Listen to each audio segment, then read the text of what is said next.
Well, let's bring in Bret Baier, Fox News political anchor and the anchor and executive editor of Special Report. We were sitting together while she was testifying there, Bret, and you had quite the reaction to the tale that she told of the president in the dining room following that speech. Well, first the dining room, but then inside the beast, the car, the limo, saying he wanted to go up to Capitol Hill. And they said, you have to go back to the White House. And according to her testimony, he says, I'm the effing president, take me there, and then goes to grab at him.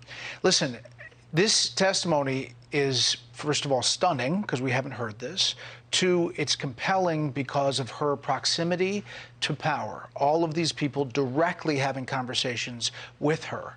I think, as we've seen before, it's methodical. Mm-hmm. We always point out the caveat. There's not a minority here that's pushing back or questioning the other way.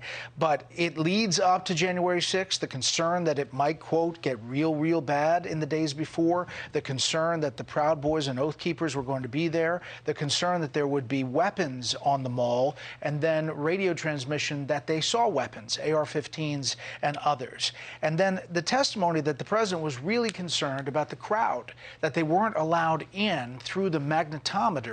He wanted the crowd to be bigger, more robust.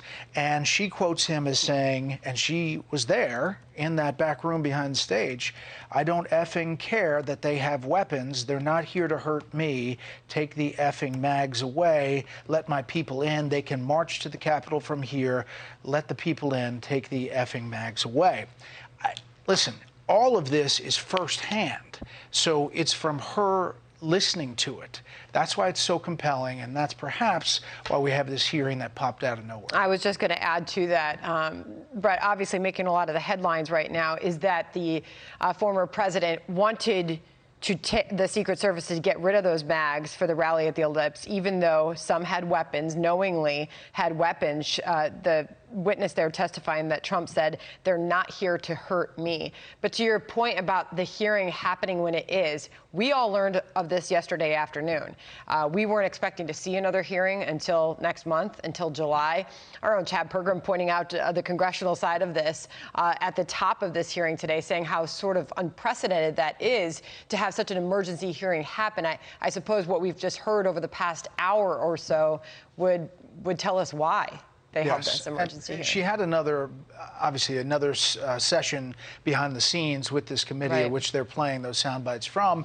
And during that, I'm sure they realized the power of this testimony, and perhaps, you know, politically in the wake of Roe v. Wade and everything else, to keep January 6th on the front burner. The bottom line, though, is this testimony is stunning, and we're going to likely hear from the former president and his reaction to all of this in one way or another.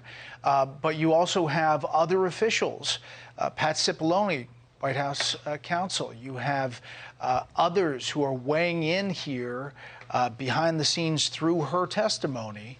Listen, I think it does move the ball in this hearing.